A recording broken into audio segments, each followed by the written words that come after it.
अस्सलाम वालेकुम नाजरीन, मैं ਤੁਹਾਡੇ ਨਾਲ ਤੁਹਾਡਾ ਆਪਣਾ ਮੇਜ਼ਬਾਨ ਜ਼ਾਹਿਦ ਹਨੀਫ ਤੇ ਮੈਂ ਅੱਜ ਮੌਜੂਦ ਹਾਂ ਇੱਕ ਐਸੇ ਇਨਸਾਨ ਦੇ ਕੋਲ ਜਿਨ੍ਹਾਂ ਦਾ ਜਿਹੜਾ ਕੱਦ ਹੈ ਉਹ ਤਕਰੀਬਨ 3 ਫੁੱਟ ਦਾ ਕੱਦ ਹੈ ਔਰ ਇਹਨਾਂ ਦੀ ਪੂਰੀ ਫੈਮਿਲੀ ਇੰਜ ਦੀ ਹੈ। ਇਹ ਵੀ ਜਾਣਾਂਗੇ ਤੇ ਨਾਲ ਦੱਸਾਂਗੇ ਕਿਉਂਕਿ ਇੱਕ ਗਾਣਾ ਵੀ ਸੁਣਿਆ ਹੋਣਾ ਕਿ ਸਾਰਾ ਹੀ ਕਮਾਲ ਤੇਰੇ ਛੋਟੇ ਕੱਦ ਦਾ, ਤੇ ਇਹਨਾਂ ਦੇ ਕੱਦ ਦਾ ਕਿੰਨਾ ਕੁ ਕਮਾਲ ਹੈ ਜੀ ਉਹ ਇਹਨਾਂ ਕੋਲੋਂ ਜਾਣਨੇ ਆ। अस्सलाम वालेकुम जी। वालेकुम जी ਤੁਹਾਡਾ ਨਾਮ ਜੀ? मोहम्मद इन ਅੱਛਾ ਮੁਹੰਮਦ ਇਨ ਸਾਹਿਬ, ਤੁਹਾਡਾ ਕੱਦ ਤੇ ਬਹੁਤ ਛੋਟਾ ਹੈ ਤੇ ਕੀ ਮਹਿਸੂਸ ਕਰਦੇ ਹੋ ਆਪਣੇ ਇਸ ਕੱਦ ਤੋਂ ਤੁਸੀਂ? अल्लाह का शुक्र है, अल्लाह ने जो दिया है मैं उस पर फ़ख्र नहीं करता जो अल्लाह ने बनाया है।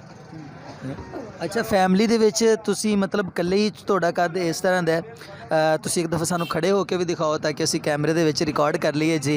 ਇਹ ਦੇਖੋ ਨਾਜ਼ਰੀਨ, ਇਹ ਇਹਨਾਂ ਦਾ ਜੀ ਕੱਦ ਹੈ ਔਰ ਮਾਸ਼ਾਅੱਲਾ ਕਾਰੋਬਾਰ ਕਰ ਰਹੇ ਨੇ।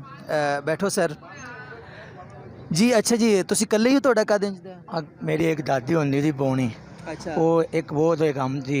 मेरी दादी की नजर चलती है, हम उसकी वजह से मेरा कद छोटा रहे। अच्छा उसकी वजह से आपका कद जो है वो छोटा रहा। अच्छा ये आप सब्ज़ी का साथ काम कर रहे हैं? जी बिल्कुल जी। किस नाम से आप मशहूर हैं छोटे कद वाला? ये जी गोडू के नाम से ज़्यादा मशहूर हूँ जो। अच्छा कोडू। हाँ जी। अजीब सा महसूस नहीं होता आपको? नहीं नहीं, मैं महसूस करता ही नहीं। अल्लाह के फजल करम थी जो रब ने बनाया है। वो एक गाना है सारा ही कमाल तेरे छोटे कद दा, ਤੁਹਾਡੇ छोटे कद दा की कमाल है? अल्लाह का बड़ा करम है जी जो तारे सामने काम कर रहे हैं जी। देख लो तारे सामने बेची जा रहे हैं सब्जी, छोटा कद भी है, अल्लाह का शुक्र है। कितना कमा लेंदे हो महीने दा? तो कमाल की लें आजकल ठंडे मंडे ने तेजी होंगी तो अल्लाह का शुक्र है, 1000 भी बच जाता, 800 भी बच जाता है। अच्छा वैसे एवरेज की है ਤੁਹਾਡੀ महीने ਦੀ?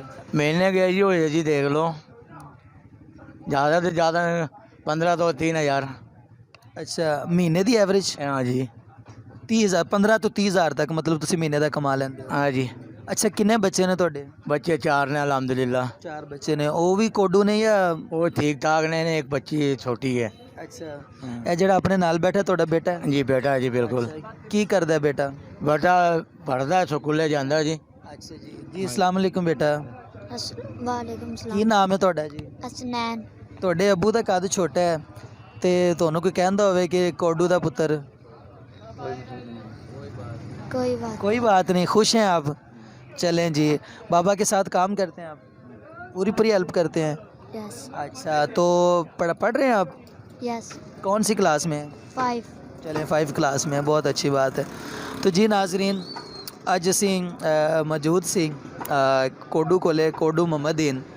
ਇਹਨਾਂ ਦੀ ਇੱਕ ਜ਼ਿੰਦਾ ਮਿਸਾਲ ਇਹ ਹੈ ਕਿ ਆਪਣੇ ਇਸ ਛੋਟੇ ਕੱਦ ਦੇ ਨਾਲ ਨਾ ਕਿ ਲੋਕਾਂ ਦੇ ਅੱਗੇ ਹੱਥ ਫੈਲਾਉਂਦੇ ਨੇ, ਨਾ ਕਿ ਲੋਕਾਂ ਨੂੰ ਦੱਸਦੇ ਨੇ ਕਿ ਜੀ ਦੇਖੋ ਜੀ ਮੇਰਾ ਕੱਦ ਛੋਟਾ ਹੈ ਮੇਰੀ ਇਮਦਾਦ ਕਰੋ। ਇਹਨਾਂ ਨੇ ਆਪਣਾ ਕਾਰੋਬਾਰ ਕੀਤਾ ਹੋਇਆ ਹੈ, ਸਬਜ਼ੀ ਫਰੋਸ਼ ਨੇ, ਸਬਜ਼ੀ ਦਾ ਕੰਮ ਕਰਦੇ ਨੇ। ਸਾਡਾ ਕੈਮਰਾਮੈਨ ਦਿਖਾਇਆ ਜੀ ਕਿ ਅਸੀਂ ਇਸ ਟਾਈਮ ਇਹਨਾਂ ਦੀ ਦੁਕਾਨ 'ਤੇ ਮੌਜੂਦ ਹਾਂ ਔਰ ਆਪਣੀ ਅੱਛੀ ਰੋਜ਼ੀ ਕਮਾ ਰਹੇ ਨੇ ਔਰ ਕਹਿੰਦੇ ਨੇ ਕਿ ਜੀ ਮੈਂ ਇਸ ਹਾਲ ਦੇ ਵਿੱਚ ਬਹੁਤ ਖੁਸ਼ ਹਾਂ ਜੀ। ਬਿਲਕੁਲ ਜੀ, ਸੋਹਣਾ ਰੱਬ ਜਿਸ ਹਾਲ 'ਚ ਵੀ ਰੱਖੇ ਸਭ ਨੂੰ ਖੁਸ਼ ਰੱਖੇ। ਆਪਣੇ ਮੇਜ਼ਬਾਨ ਜ਼ਾਹਿਦ ਹਨੀਫ ਨੂੰ ਦਿਓ ਇਜਾਜ਼ਤ। ਅਗਲੀ ਵੀਡੀਓ ਤੱਕ ਤੁਹਾਡਾ ਤੇ ਮੇਰਾ ਰੱਬ ਰਾਖਾ। ਹੁਣ ਦੱਸ